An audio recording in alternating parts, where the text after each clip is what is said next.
Amén. Como título a nuestro mensaje esta noche le puse a Génesis 37. Vamos a ver versículo 3 a 17. Quise ver todo el capítulo, pero hay mucho que examinar, mucho que ver y no quería ver unas cosas así por encima. Entonces, de capítulo 37, 3 a 17 le puse: todas las cosas cooperan para bien. Todas las cosas cooperan para bien y les había pedido que busquen Romanos 8 y vean conmigo versículo 28. Uno que muchos lo sabemos, quizá lo tengas hasta memorizado y lo tienes subrayado y resaltado en tu Biblia, pero dice esto, dice: sabemos que a los que aman a Dios, todas las cosas les ayudan a bien. Esto es, a los que conforme a su propósito son llamados. Es una promesa, es algo que Dios nos ha escrito para que tú puedas confiar en eso. Pero quiero que notes unas cosas. Nota que hay una condición para poder pedir o reclamar esta verdad, esta promesa. Noten que dice que a los que aman a Dios y a los que conforme a su propósito son llamados.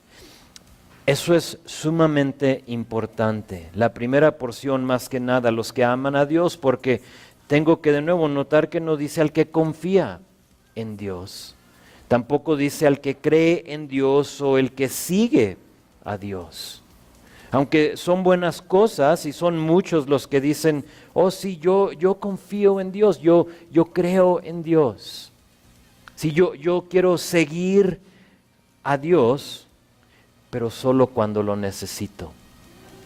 Y ese es el problema, que es el confiar, el creer, el seguir, muchas veces solo lo decimos cuando lo necesitamos. En el momento de necesidad decimos: ok, Señor, estoy dispuesto a seguirte.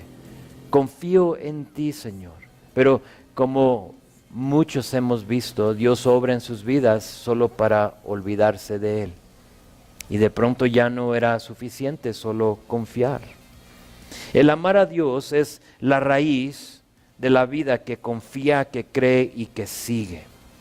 Entonces creo que se puede decir, si la raíz es el amar, entonces el fruto es eso, es una vida que cree, que sigue, que confía. La condición es amar, ¿de acuerdo? ¿Por qué? ¿Por qué amar? ¿Por qué es el que ama a Dios, todas las cosas le ayudan a bien? Les sugiero esto. Yo creo que es el que ama y no el que confía o sigue o cree, porque se supone que el que ama a Dios ya ha experimentado una salvación por medio de Jesucristo. Lo digo porque dice la palabra que los demonios creen y tiemblan, pero no tienen una relación con Él, no lo aman. ¿Están conmigo? Entonces puedes creer, pero no tener una relación con Él. Creo que si vamos al centro y le pedimos a la gente que nos digan, hacemos una encuesta: ¿crees en Dios? Creo que la mayoría, quizá el 100%, especialmente aquí en nuestra ciudad, nos van a decir que creen en Dios. Pero no tienen un amor, no tienen una relación con Dios. Te das cuenta que esa persona que ama a Dios, que ha experimentado una salvación por medio de Jesucristo, ya no vive según la carne, sino que ahora vive según el Espíritu. De hecho, si estás en Romanos, ahí lo puedes anotar, es Romanos 8:13. Dice que el que ama a Dios, el que ha recibido ese perdón, pues ya no vive según la carne. Ahora está viviendo según el Espíritu. Y si ya no vive esa persona según la carne, entonces su enfoque ya no es terrenal y por lo tanto puede decir lo que Pablo dice aquí en Romanos 8:18. Dice: las aflicciones del tiempo presente no son comparables con la gloria venidera que en nosotros ha de manifestarse. Entonces empecé, yo sé, con versículo 28, pero después 13 y ahora 18. A veces uno pasa por situaciones, por dificultades en esta vida que nos hace dudar lo que acabo de leer. que las aflicciones de este tiempo presente no son comparables con la gloria venidera. Decimos, ¿cómo puede ser? No conoces tú mis aflicciones, pero aún es verdad, dice la palabra. Quizá decimos, las aflicciones del tiempo nos están acabando y nos cansan. ¿Cómo que no se comparan con la gloria venidera? No lo entiendo. ¿Cómo pudo Pablo hablar de estas aflicciones y luego decir que los que aman a Dios saben que todas las cosas cooperan para su bien?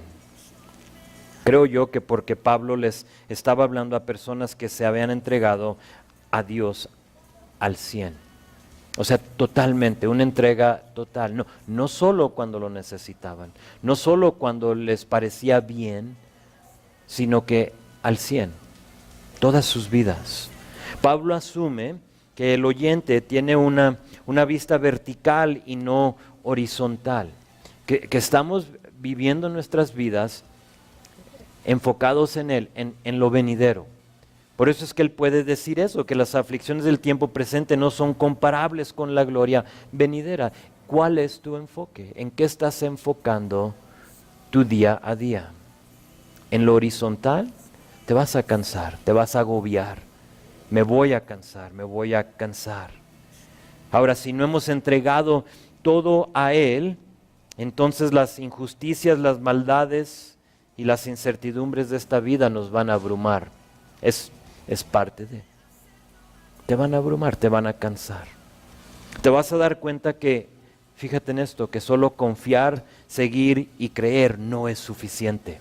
Dices, pero Señor, estoy confiando en ti. Sí, pero ¿le amas?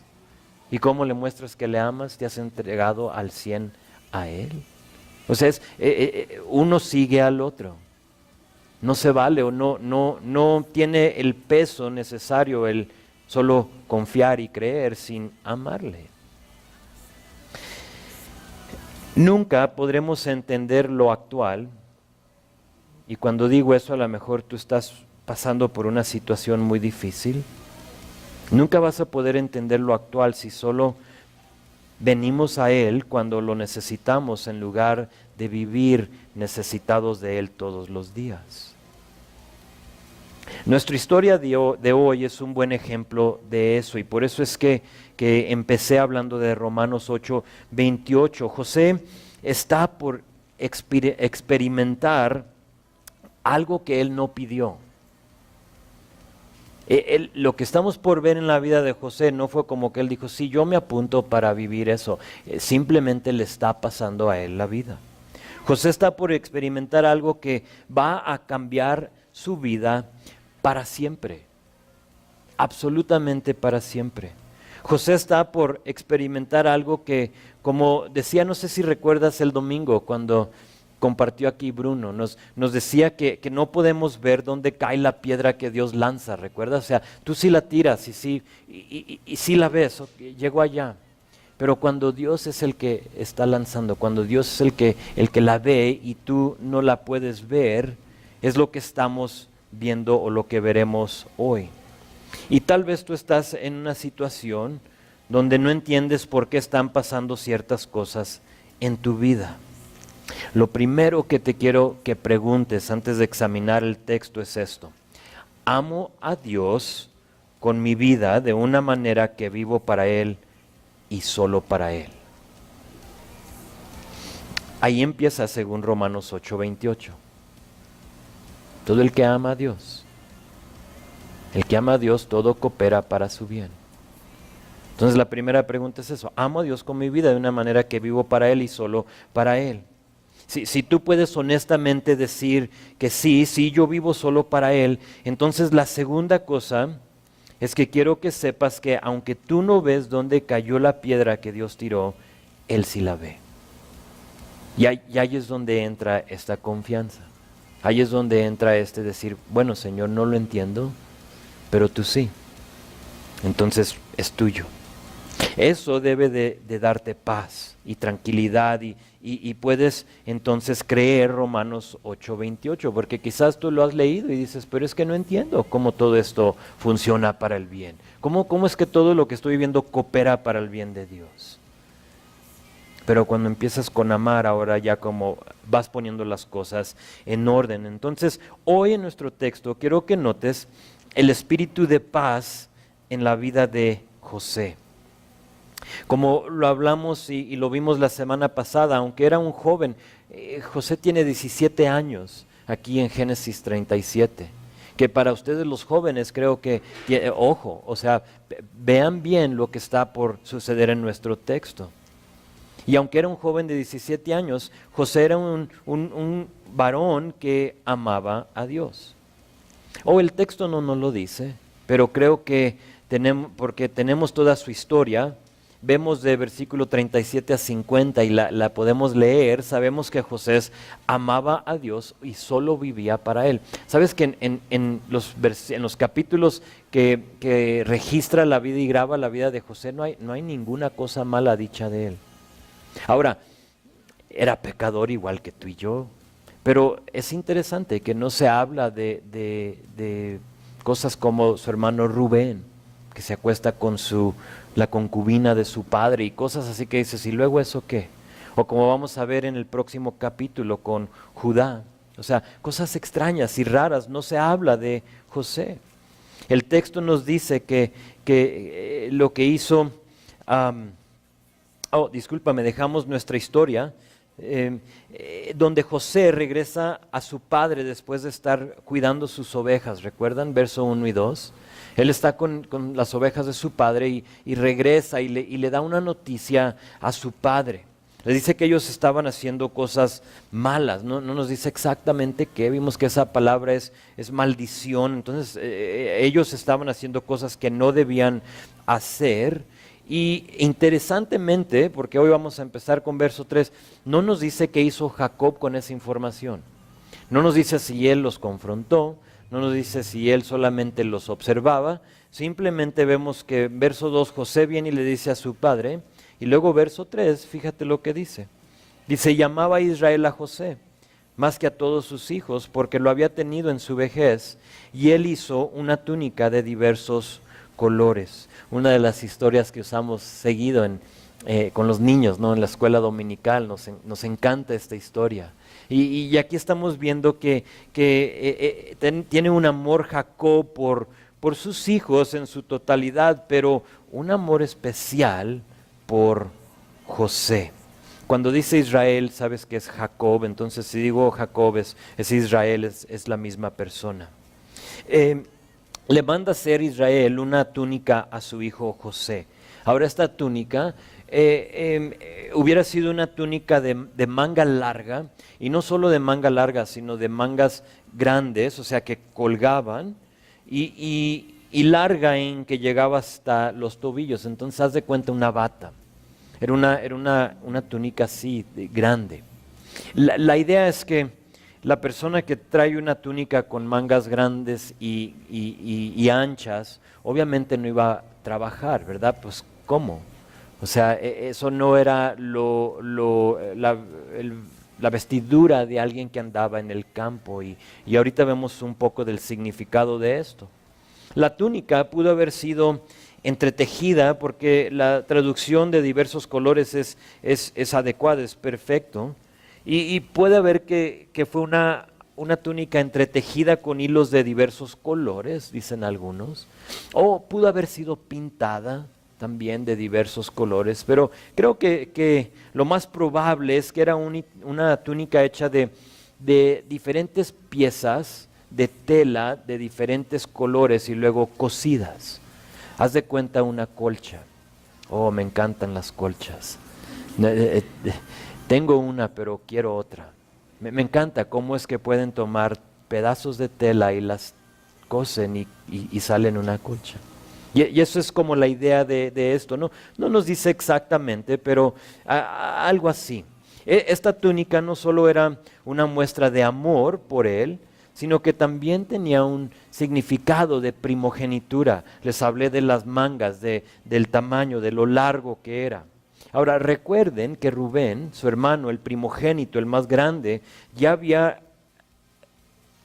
pecado, ya lo había regado cuando se acostó con la esposa, una de las 4 esposas de su padre, con Bilha, y por lo tanto él perdió su primogenitura. Ahora, no nos dijo el texto, pero cuando tomas la palabra y lo ves con otra versículo, otra porción, te das cuenta. Primera de Crónicas, lo puedes anotar, te lo voy a leer, pero Primera de Crónicas, capítulo 5, está hablando y está enumerando los hijos de Rubén, la descendencia de Rubén.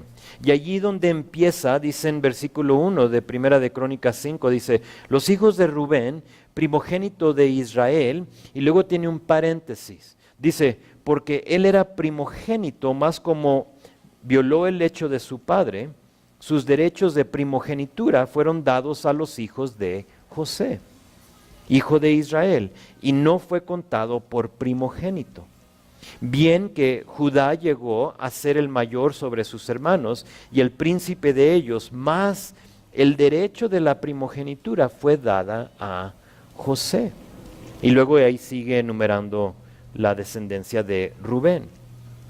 Parece ser que esta túnica tenía más significado de lo que tú y yo podemos ver o como hacemos las cosas hoy en día. Cuando Jacob, Israel, le da esta túnica a José, le está dando la primogenitura a este varón. Y por lo tanto las mangas y lo largo y el color y todo lo demás. Quizá por eso tenemos la reacción de sus hermanos en versículo 4, vean conmigo. Dice, viendo sus hermanos que su padre lo amaba más que a todos sus hermanos, le aborrecían y no podían hablarle pacíficamente. Ahora, hasta este punto, los hijos de Jacob no tienen motivo para odiar a José. Él no ha hecho nada, él no pidió ser el consentido. No creo, no nos dice el texto que él andaba rogándole a su papá, ándale, ámame, ¿cuál es tu favorito? ¿Sí? ¿Cuál se va a poner a tu mano derecha y mano izquierda como los discípulos, ¿se acuerdan? O sea, no está hablando de José de esa manera. Él no ha hecho nada más que, lo único que tenemos grabado es que le dice a su padre de la maldad de 4 de ellos, de los hijos de las concubinas, que fueron 4. Pero en los próximos versículos, José va a tener unos sueños. Y ahí sí ellos les va a dar razón para odiar a José.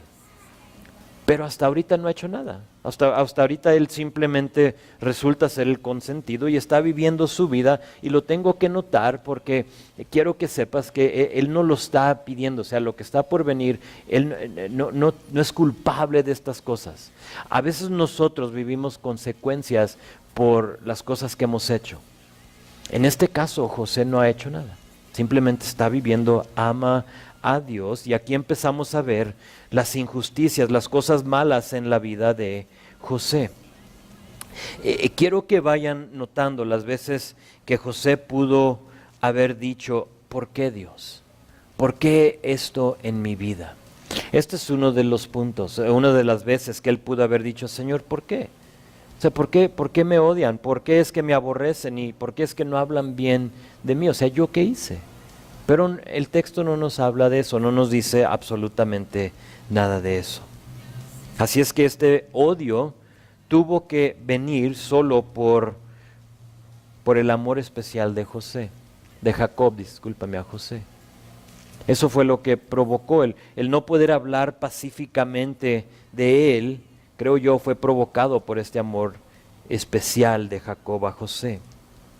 Y sabes, en la Biblia, cada vez que hemos visto preferencia de los padres con los hijos, hemos visto problemas. ¿Recuerdas Abraham con Isaac más que Ismael? Problemas. De pronto Ismael empezó a burlarse de Isaac y lo tuvo que despedir y problemas cada vez. Pienso en Isaac con Esaú más que a Jacob. Rebeca con Jacob más que a Esaú. Y luego aquí Jacob con José. Israel le da tratamiento preferencial a su hijo y le hace una túnica, y eso despierta la ira en sus hermanos. Verso 5. Y soñó José un sueño, y lo contó a sus hermanos, y ellos llegaron a aborrecerle más todavía. Y él les dijo: oíd ahora este sueño que he soñado. He aquí que atábamos manojos en medio del campo, y he que aquí que mi manojo se levantaba y estaba derecho, y que vuestros manojos estaban alrededor y se inclinaban o postraban al mío. Le respondieron sus hermanos: ¿reinarás tú sobre nosotros o señorarás sobre nosotros? Y le aborrecieron aún más, segunda vez, tercera pues que lo dice, que le aborrecieron aún más a causa de los sueños y sus palabras. Ahora, quiero que noten que así como José no pidió ser el consentido, tampoco pidió ser un soñador. Sí, o sea, él no nos dice que le estaba pidiendo a Dios: me das el don de tener sueños y visiones. Lo resalto de nuevo para que veas que no es algo que no es consecuencia lo que le va a pasar a quien es él. Él simplemente empieza a tener estos sueños. Más adelante vamos a ver que parece ser esto de soñar un don que Dios le ha dado, ¿sí? Y que lo va a usar para otras cosas en el futuro. En capítulo 40 vamos a ver que José va a interpretar los sueños de otras personas. Pero aquí él simplemente empieza a tener sueños que no le agrada a ninguno de sus hermanos. O sea, no manches, o sea, ¿cómo que nos vamos a postrar delante de ti? ¿Qué te pasa? Y como si no era suficiente que sus hermanos lo odiaban, aquí vemos este sueño que básicamente dice eso, que sus hermanos se iban a postrar delante de él. Y ahora en este momento nadie lo entiende al 100, o sea, él está hablando de manojos, él está hablando de él, el más grande, el más recto, y que estos otros manojos se inclinaban a él. No tenía sentido, o sea, no entendían por qué, o sea, cómo va a suceder esto. Pero veremos a lo largo de la historia que esto va a llegar a ser verdad. Esto o sea, fue un sueño que se realiza en la vida de José. En Génesis 42 vemos que este sueño se va a cumplir. Recuerden estos versículos cuando lleguemos a capítulo 42. Si tú anotas cosas, puedes poner ahí 42 o 42, ponerle 37 versículos 5 a 8 para que lo recuerdes. Pero por lo pronto se pueden imaginar el odio que sus hermanos tienen por él y cómo va creciendo y creciendo y creciendo. Y hay un odio, primero por ser el consentido y ahora por este sueño que tiene. Y si eso no era suficiente, fíjense en verso 9. Soñó aún otro sueño y lo contó a sus hermanos diciendo: he aquí que he soñado otro sueño. He aquí que el sol y la luna y las 11 estrellas se inclinaban a mí. Paramos ahí para notar que la frase aún otro, hablando de este sueño, en hebreo indica que fue otro que sigue relacionado con el tema del anterior. Entonces los está ligando.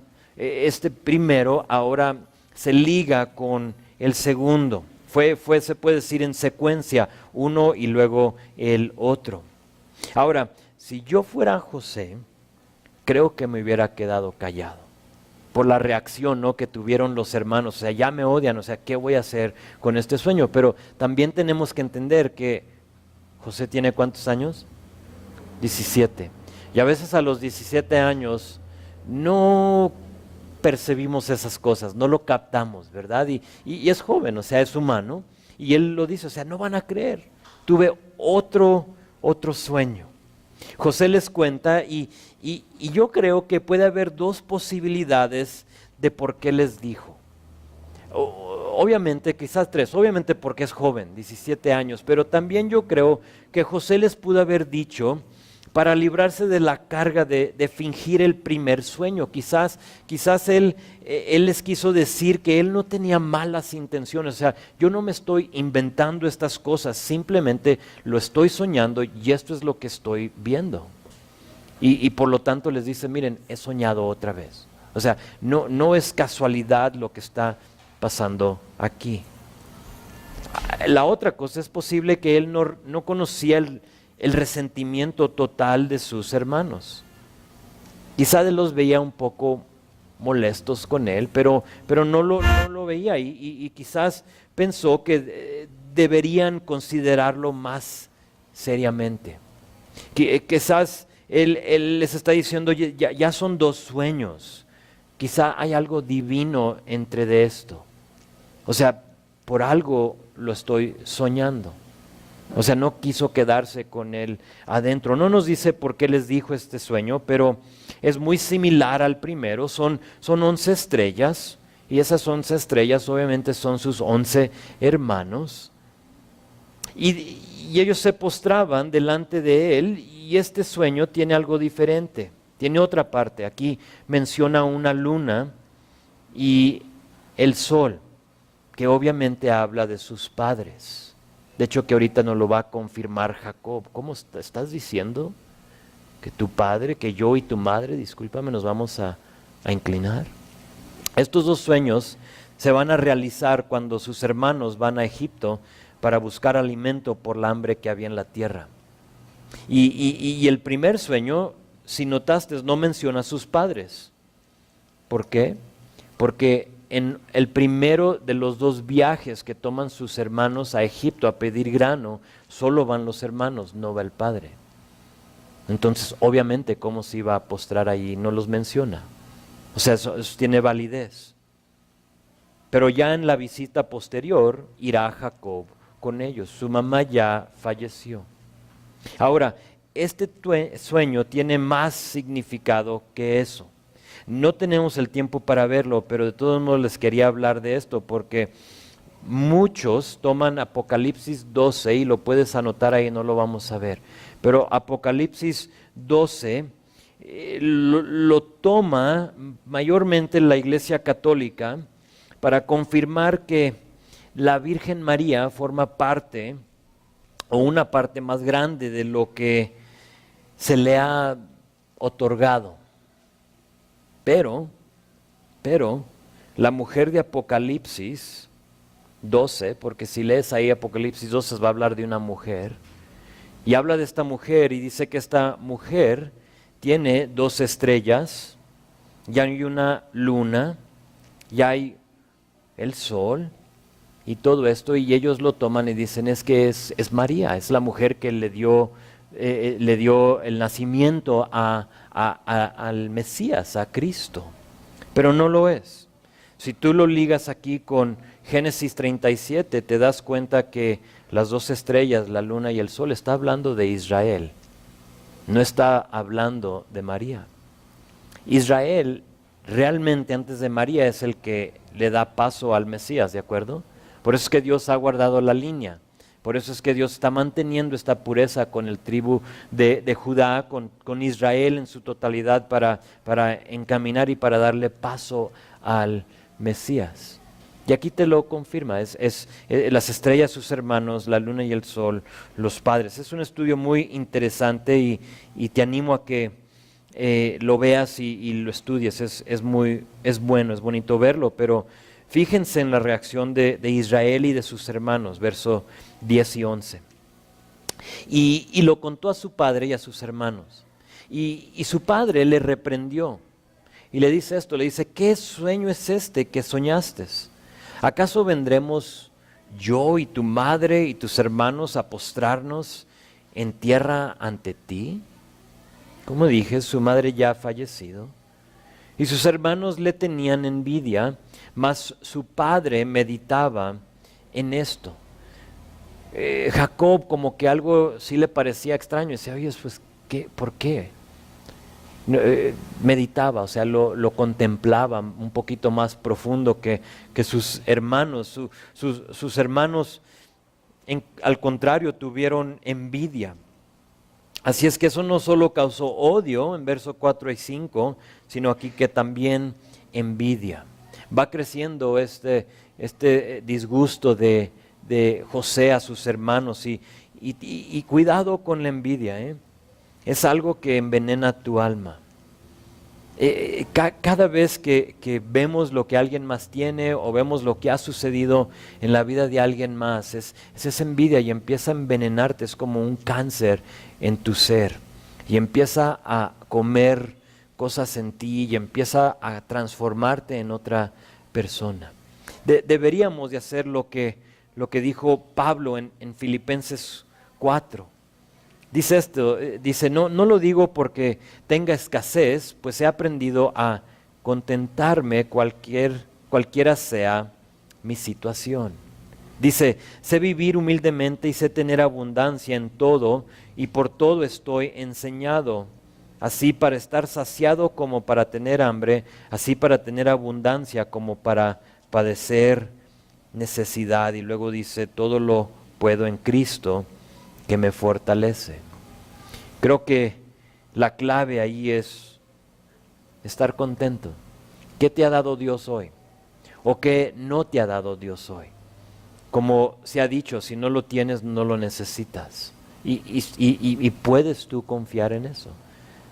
Si no, lo opuesto a eso, a entender que si no lo tienes, no lo necesitas, es envidiar y luego ya después se está corrompiendo tu corazón.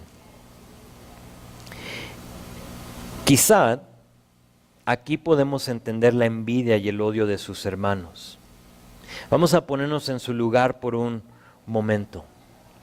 Ven que tu padre le da esta túnica de diversos colores a tu hermanito, no el más chico porque todavía está Benjamín, que aún era más pequeño que José, pero escoge a tu hermano y no te escoge a ti. Y empieza a causar ese odio. Y luego este soñador, que ahorita le dan el nombre, viene y empieza a decirte de estos sueños que empieza a tener y que tú te vas a postrar delante de él, que tú le vas a servir, que tú te vas a inclinar delante de él. Y creo que si somos honestos, que nosotros quizás reaccionaríamos de la misma manera que ellos. O sea, ¿qué estás loco? Si no era suficiente el ser el consentido, ahora nos estás diciendo que nos vamos a postrar delante de ti. Aquí está la cosa. Si vivimos para Cristo o amamos a Dios, como Romanos 8:28 nos dice, entonces no vamos a reaccionar como los hermanos de José. Te digo por qué. Se van a dar cuenta los hermanos más adelante que el inclinarse delante de Él va a ser para el bien de ellos, para su futuro. Ahorita no lo entendemos porque todavía no llegamos a esos versículos, pero en este momento ellos no lo entienden. Y es lo mismo cuando vimos Romanos 8:28, que todas las cosas cooperan para nuestro bien. A veces hay cosas que uno no ve que están cooperando para nuestro bien, pero no lo entendemos. Y nuestra reacción es mejor enojarnos. Y nuestra reacción es mejor tener envidia o lo que cause en ti falta de paz pues sí, más bien de paz. Pero no entienden ellos que va a ser por esta devoción a Dios que tenía José. ¿Cómo es que él no se está quejando de ellos? Y tal vez eso hasta les molesta. Que lo odiamos y él no dice nada. Le envidiamos y él no dice nada, no se está quejando José de nada. Pero ellos no entienden que por esa devoción que él tiene, que va a hacer que no, por la verdad que él no se queja con Dios de nada de esto, va a ser por el amor a Dios de José, que ellos van a poder llegar a Egipto y pedir grano para su familia. ¿Te imaginas? Sabemos la historia, lo que pasa, pero ¿te imaginas si José se molesta y dice, no, yo no, o voy a seguirle la corriente a mis hermanos, voy a ser igual que ellos, y así como ellos andan haciendo maldades en el campo, yo lo voy a hacer? Fallece y se extermina la línea de Israel, porque va a haber una hambre en la tierra, grave, por 7 años.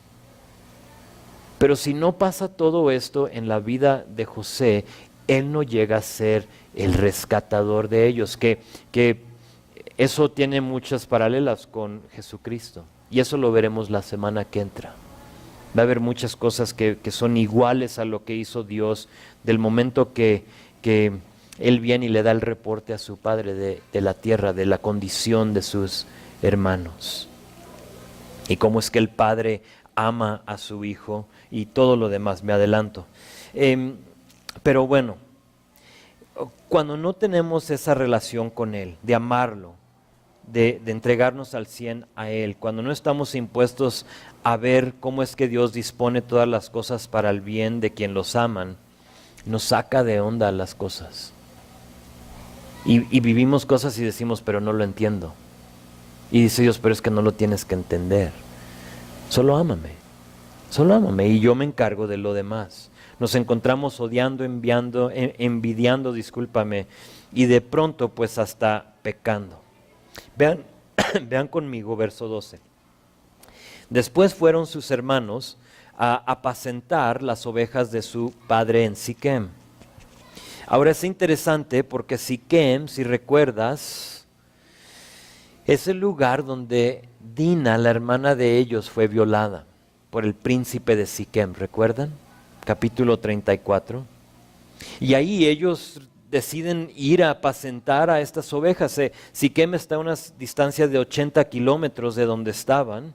Y llegan y están apacentando a las ovejas en una área donde creo que no deberían de estar. Ahora, ¿por qué fueron a apacentar a las ovejas allá? No nos dice el texto, no sabemos, pero quizá ellos estaban ya pues huyendo del ambiente, de este consentido, o sea, ya no podemos ver más.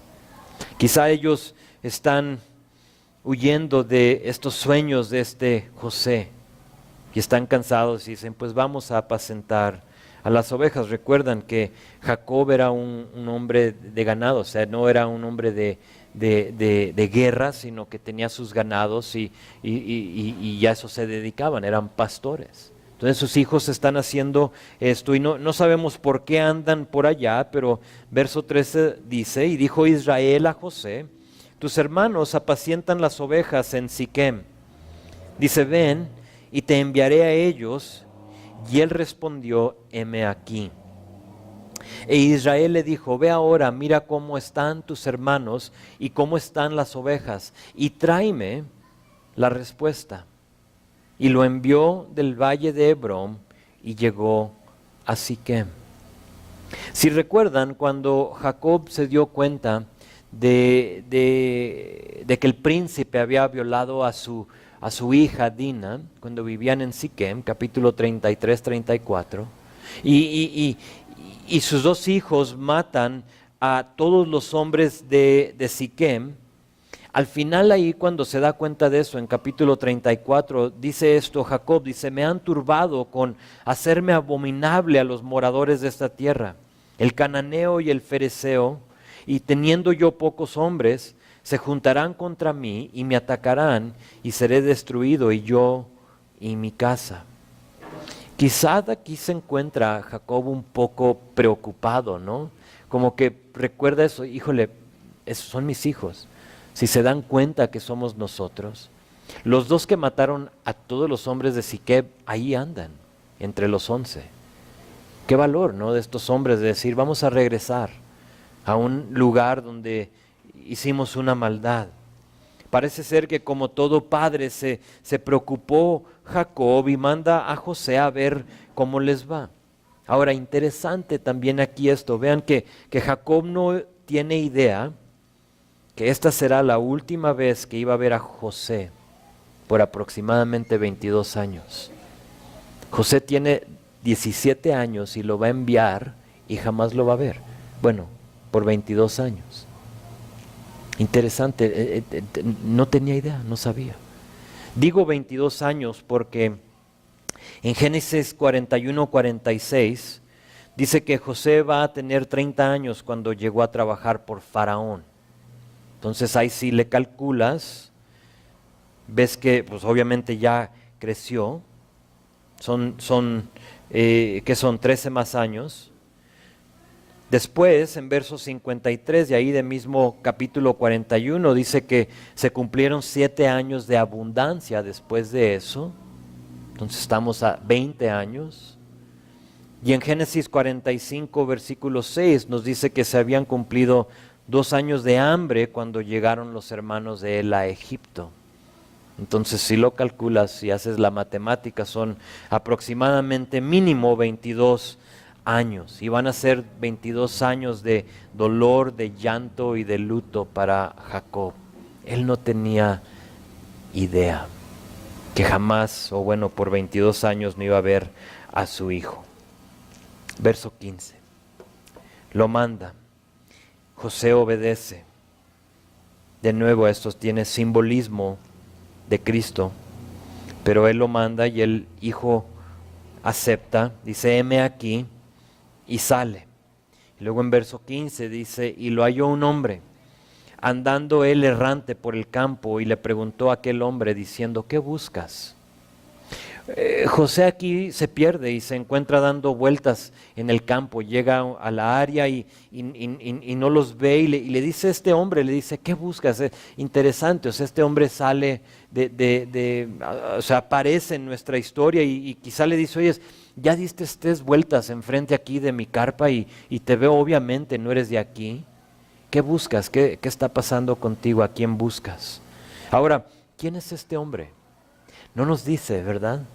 Sí, es interesante, nomás dice que sale este hombre, no dice el texto quién es, pero yo sí sé que a veces, según Hebreos 13:12, dice que hospedamos a ángeles sin saberlo.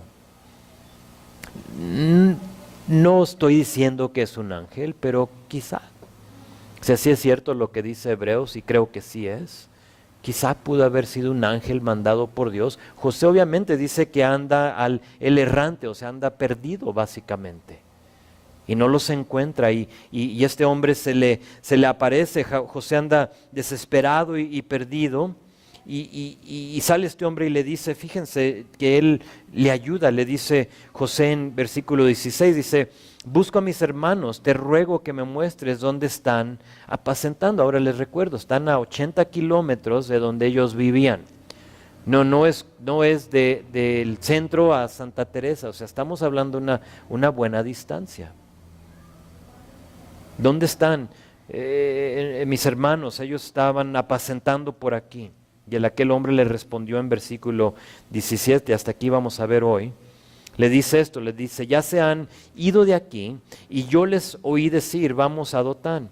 Entonces José fue tras de sus hermanos y los halló en Dotán. Es interesante porque parece ser que este hombre conoció o habló o platicó o los escuchó a hablar a los hermanos de José, porque él le puede dar unos detalles muy precisos, ¿no? O sea, les dice, oye, ¿sabes? Ellos pues andaban por aquí, pero los oí decir que sí iban a Dotán. Y se fueron, o sea, ya no están por aquí. Ahora, ¿qué son las probabilidades de que José se tope con este hombre a 80 kilómetros de distancia que él había estado con sus hermanos? No muy probable, lo veo yo. Yo veo la mano de Dios aquí tejida en esta historia. O sea, Dios va guiando, Dios tiene un plan. Y ese plan es que José necesita ir a Egipto para salvar a su pueblo. José tiene que vivir las injusticias, las maldades que ya le han sucedido, el odio y la envidia de sus hermanos, pero lo que está por venir, porque Dios tiene un plan para su vida. Dios está obrando aquí. Este hombre le dice que se han ido a una área, a una ciudad que se llamaba Dotán. Ahora, Dotán significa 2 pozos. Es el nombre Dotán, 2 pozos, y la próxima semana veremos que uno de esos 2 pozos va a formar parte de esta historia. Sus hermanos van a echar a José en un pozo, ¿recuerdan? En Dotán. Interesante. Pues aquí llega José a Dotán y ahí vamos a dejar nuestra historia por hoy. Me gustaría observar la próxima semana. El resto de 37 sí lo vamos a terminar, pero ya ahora no tanto enfocándonos en José, sino que ahora enfocándonos en los hermanos y su comportamiento. Porque está por suceder algo muy, muy triste, algo muy feo, y creo que de ahí podemos nosotros aprender unas cosas, quizás aún de nosotros mismos. Hasta ahorita creo nos hemos enfocado en José, su amor a Dios, pero el resto de la historia nos muestra muy bien a sus hermanos y la falta de amor. Tienen que recordar que sus hermanos fueron criados en Padán Aram, en la tierra con su tío Labán. Entonces todos ellos nacieron y fueron criados en una área totalmente pagana, en una área sin, lo puedo decir de esta manera, con Jacob y no con Israel. Es la misma persona. Pero recuerdan que algo pasó en Jacob. Y Jacob era el engañador, era el suplantador anteriormente. Y ellos fueron creados por el suplantador, por el engañador.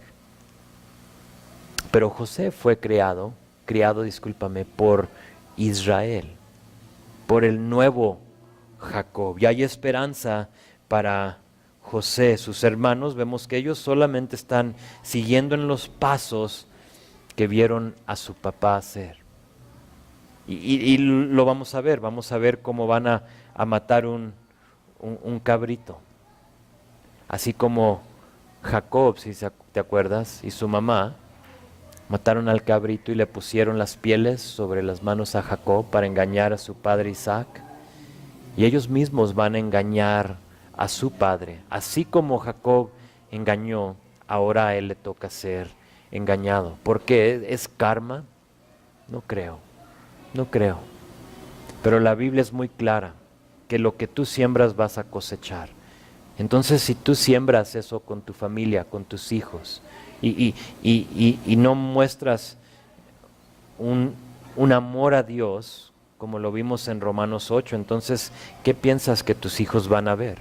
¿Y qué ejemplo les estás dando? Muy, muy interesante, ya me adelanté, eso es para la próxima semana. Entonces, si me repito, es porque hoy dije lo que no debería de haber dicho. Pero bueno, vamos a terminar con esto. Lo que hemos leído, aunque se escucha injusto, vamos a ver que al final Dios lo va a usar para el bien. Sé que ninguno de nosotros que conoce la historia de José, la pediríamos y diríamos, yo quiero vivir eso. Pero Dios lo va a usar para bien. Después de la muerte de su padre en Génesis 50, Isaac va a morir en Jacob va a morir en Génesis 50. Después de su muerte, cuando sus hermanos llegan a reconocer a José como el gobernador de Egipto, les va a entrar un temor. Y ellos se van a asustar, ellos piensan que José los va a matar. ¿Por qué? Por el odio, por la envidia, por haberlo echado al pozo, vendido a los ismaelitas. O sea, todo esto, ellos se dan cuenta quién es él y ahora reconocen su poder. Ya se han postrado delante de él y les entra este temor y dicen, nos va a matar, nuestro padre ya no está. Quizá ya nomás estaba esperando que nuestro padre fallezca para ahora matarnos a todos. Y en medio de todo eso, con lágrimas, José solo queriendo restaurar. Por eso es que digo que vemos a un hombre que amaba a Dios. No era un hombre que estaba para vengarse. Tenía un corazón tierno, un corazón que amaba a Dios. Y en medio de todo eso, en verso 20 de capítulo 50, José les dice esto, les dice, ustedes pensaron hacerme mal, mas Dios lo encaminó al bien. Aquí en estos versículos vemos el corazón de José. Vemos a un joven que pudo haber usado todas las excusas del mundo para justificar malas decisiones. Decir, es que pues, no sabes cómo me criaron y no sabes lo que yo vi. Recuerdan, lo hablamos poquito la semana pasada, de que nosotros podemos ver cómo nos criaron y decir, pues por la culpa de mis padres y por la manera en que ellos me criaron, yo ahora soy un maldito. yo ahora tomo malas decisiones. Y aunque José lo pudo haber hecho, no lo hizo. Vemos a un joven que por su amor a Dios, no amor a su padre, no amor a sus hermanos, no amor a su tribu, a su raza, sino que por su amor a Dios se encuentra a punto de ser aprovechado. Está a punto de encontrarse en una situación muy difícil. Absolutamente todo va a cambiar en la vida de José. Él no lo pidió, él no lo buscó. Va a ir él de ser el más amado por su padre a ser un esclavo, en un país totalmente ajeno a él. O sea, piénsalo. De esta túnica que tu padre te ha dado, el amor, a ser un esclavo en un país donde ya no son 80 kilómetros, ahora estamos hablando de una larga distancia, lo van a vender y se va a ir a Egipto. La historia de José puede ser tu historia. Solo depende de cómo reaccionas a las cosas que están pasando o han pasado en tu vida. Quizá tú te identificas mucho con José. Y dices, sí, yo entiendo. Yo entiendo las injusticias, las cosas me han pasado a mí. Y para todo joven aquí con nosotros aquí esta noche, te quiero animar a aprender de tu contemporáneo. Porque era un joven que se pudo haber quejado. Era un joven que se pudo haber aprovechado del amor de su padre y no lo hizo. Aprende de él. Para nosotros un poco más grandes, debemos aprender, creo, y ser retados por el amor genuino a Dios de una persona más joven que nosotros. Y a veces nosotros no tenemos ese mismo tipo de amor. Y les recuerdo que todas las cosas le ayudan a bien a los que aman a Dios.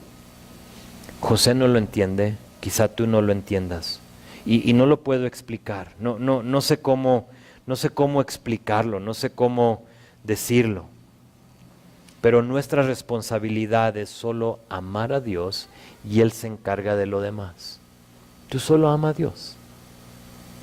Solo ama a Dios y Él se va a encargar de lo demás, como lo veremos en la vida de José. Así es que vamos a terminar ahí y vamos a orar.